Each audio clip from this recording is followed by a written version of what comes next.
Pambansang Awit ng Pilipinas.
Maraming salamat po. Maaari na po tayo magsibalik sa ating mga upuan. Magandang umaga sa ating lahat. Gaya po ng alam ng karamihan sa inyo, inuurong na natin sa 9 a.m. ang ating pagdiriwang pagka-Liberation Day para hindi masyadong makaabala sa traffic. Hindi na po ako magbibigay ng isang mahabang mensahe dahil tingin ko po yung highlight na po yung unang dalawang mensahe na narinig natin. Hayaan nyo na lang po na magpasalamat ako sa bawat isang nandirito. Maraming salamat po. Una kay Kong Roman sa pagbigay ng paalala sa atin na dapat talagang huwag nating kalimutan, huwag nating hayaan na makalimutan ng mga kwento ng magigiting nating kapwa Pasigenyo, kapwa Pilipino. Kailangan tuloy-tuloy tayo, mabigyan natin ng parangal at hindi lang mabigyan ng parangal ang mga veterano natin, ang mga lumaban para sa ating kalayaan, para sa ating bayan. Kundi dapat ito ay maging inspirasyon sa susunod na henerasyon ng mga Pasigenyo at Pilipino. At syempre narinig natin ang napakagandang mensahe ni Sir Jerry. Maraming salamat po sa inyong oras ngayong umaga. Thank you for sharing your invaluable insight and stories for all of us to hear. Lalo na yung mga, ano ba sabihin, yung mga mas nakakabata po ng konti ay talagang minsan kahit may mga history book, may mga nagbabasa din naman tayo tungkol sa kasaysayan, pero iba pa rin yung marinig mo yung mga kwento eh. Minsan marami dun hindi lang minsan, madalas dun, wala yung mga ibang kwento sa mga history book eh. Kaya maganda pa rin na ito, nakakaharap po natin ng mga veterano, mga anak ng veterano na may mga kwento na hindi nating nababasa sa mga aklat ng kasaysayan. Kaya, Sir, maraming salamat po sa inyo. Di ko na po iisa-isain ng lahat. Siyempre sa Sangguniang Panlungsod na nandirito, sa Kato, sa mga kasama sa lokal na pamahalaan, pero lalo na sa mga grupo o organisasyon na patuloy pong nagtatrabaho para muli po, gaya na sinabi natin kanina, para hindi natin makalimutan yung mga lumaban para sa ating bayan. Sa mga descendants ng Hunters ROTC, sa lahat ng okasyon natin ay present po kayo. Maraming salamat. Yung librong binigay niyo po sa akin, binabasa ko po yun. Inuunti-unti ko po siya. Sa ating Veterans Federation of the Philippines, salamat din po sa inyong mga ginagawa. Kapalitan niyo po ang inyong lokal na pamahalaan para ma-immortalize ang mga kwento ng ating mga veterano, ng ating mga lumaban, mga girilya po natin, mga lumaban para sa ating kasarinlan, sa ating kalayaan, para sa ating bayan. Muli po sa ating lahat, maraming salamat. Pati sa mga napadaan lang, maraming salamat sa RTU Singers, maraming salamat sa lahat-lahat po. God bless po sa atin at Happy Liberation Day sa lungsod ng Pasig.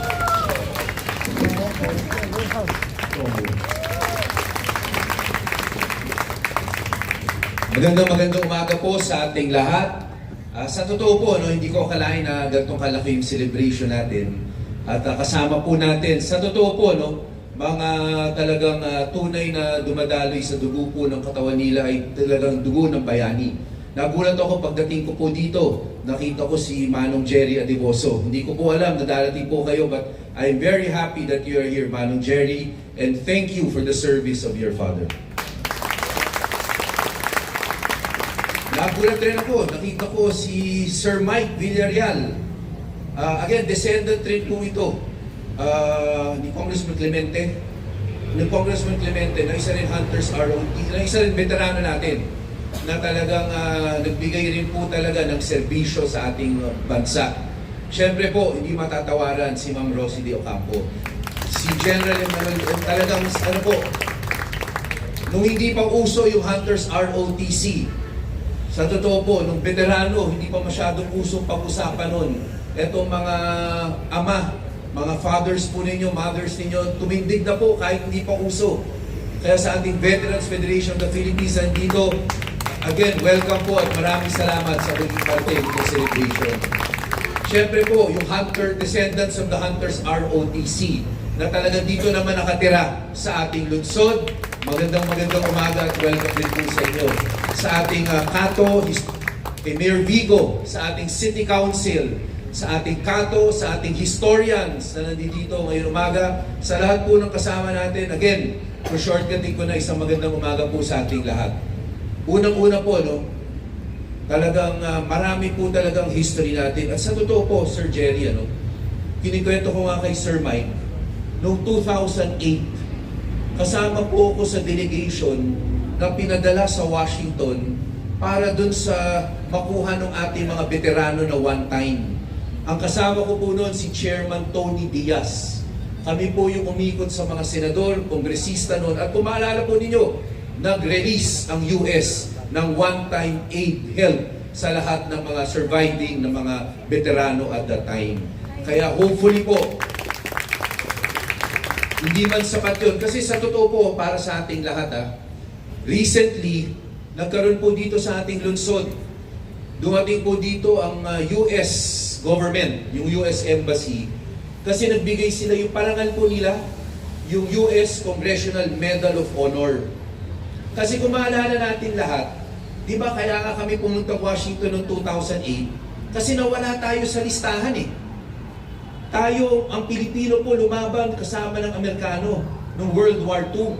Pero pagkatapos ng World War II, nawala ang mga Pilipino sa listahan, nagka-Rescission Act. Dahil sa Rescission Act na yun, parang tayo lang ang nawala Tayo kung ba nawala? Parang tayo lang ang nawala. That is why, dekada po pinaglaban po talaga ng Philippine government na ma-recognize. Nung time ni Obama, tama po yun, nung pumunta kami doon, na-recognize po. Pero, bumawi din naman po ang US. Nagbibigay po sila ng US Congressional Medal of Honor, which is an acknowledgement ng mga services ng mga Filipino veterans during World War II. Pero itong nakaraang US Congressional Medal of Honor ceremonies, marami po dito. May mga magulang po ng hunters, magulang po ng mga veterano, nabigyan po ng Medal of Honor. Nabigyan, di ba kayo, nabigyan kayo. Yung mga lati, nabigyan ng panahon na yun. Na ito lang to, December lang yun, o November, di ba? Parang last year lang. Pero, sa totoo, sa dami ng binigyan ng US Congressional Medal of Honor, tatatlo na lang. Yung sumipot na living na veterano nung ceremonies na yun. So, nandito na po tayo, kinakapos na tayo ng panahon. Kailangan po talaga mag-double, triple time tayo para bigyan ng parangal ang ating mga veterans ng World War II. At syempre, yung nagsasabado, andiyan pa rin, bibigyan natin ng parangal. Pero habang nandito pa po, habang meron pang buhay, habang meron pang mga nakakaalala ng mga heroism nila, ay dali-dali natin gawin yung mga memorial na pwede natin gawin. Kanina, kaya ako natawa na nakita ko si Sir Mike eh. Kasi may utang po sa atin to eh. Sa totoo, si Sir Mike, siya ang presidente ng Philippine Veterans Bank at one time, VP ng Veterans Bank. Noong nakausap ko siya, pero a few years ago na to, medyo a few years ago, hinihingan ko siya ng significance nung lungsod ng Pasig sa World War II. Ang binigay po niya sa akin noon, mga litrato, aerial views no mga airport na ginamit nung panahon ng World War II. Isa po dyan nasa Barangay Ugong, isa dyan nasa Barangay Rosario. Pero dapat ma-memorialize po natin yun. Alam ko wala na yun. Marami nang nakatayo doon na iba. In fact, yung nakatayo na po doon sa Rosario, nandun na po yung Chowking, Starbucks, nandun na po yun, yung hilingan ng yun na po yun. Yung sa Ugong, may marker naman, pero walang exact marker. Pero siguro, ano na yun, ando doon yung bahay ni Paul. Bahay ni Paul na yung nakikita natin doon. Pero despite that, that is still part of our history. Sana malagyan lang po natin ng mga marker, historical, kahit sa barangay, na minsan ay naging napaka-importante talaga po ng lungsod ng Pasig. At dahil po dito, baka it will serve as an inspiration sa mga batang Pasigenyo. Sa totoo po, yung Rosario binabanggit kanina ni Manong Jerry, kaya naman po natin tinayo yung Hunters ROTC Multipurpose sa Rosario. Kasi nga, base sa mga libro, doon talaga yung crossing. Importante yung junction na yun. Dahil doon binababa yung mga baril na kinuha sa mga ROTC na paaralan para dalhin sa Rizal. Kasi doon talaga doon talaga tayo nagbase yung ating Hunters ROTC. Pero very crucial po yung Rosario. Pero kasama po dyan, lalabas dyan sa mga storya na yun, mga libro nila, yung Bambang Boys. Kaya nagkaroon po tayo sa Bambang, ng Bambang Boys Center, na inaasahan natin, pangangalagaan naman sana ni Consiel Volta. Dapat laging malinis yung lugar. Dapat ay kahit ginagamit yun, next day linilinis na gusto yun. Kasi sa totoo, memorial pa rin yun para magtanong ang tao, ano ba yung Bambang Boys? May history naman doon kung bakit yun ang pangalan ng Bambang Boys. Sayang po yung mga pagkakataon na ganito.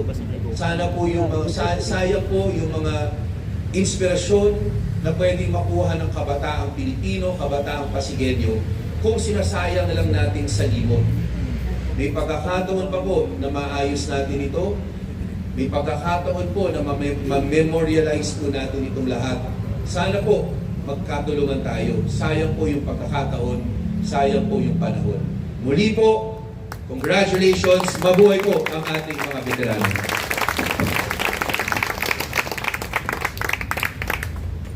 Maraming salamat po, Congressman Roman Romulo.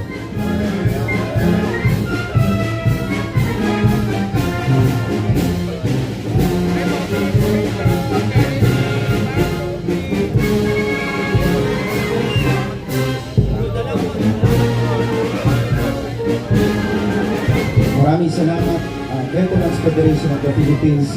Ngayon naman po, inaalayahan po ang ating mga descendants of hunters.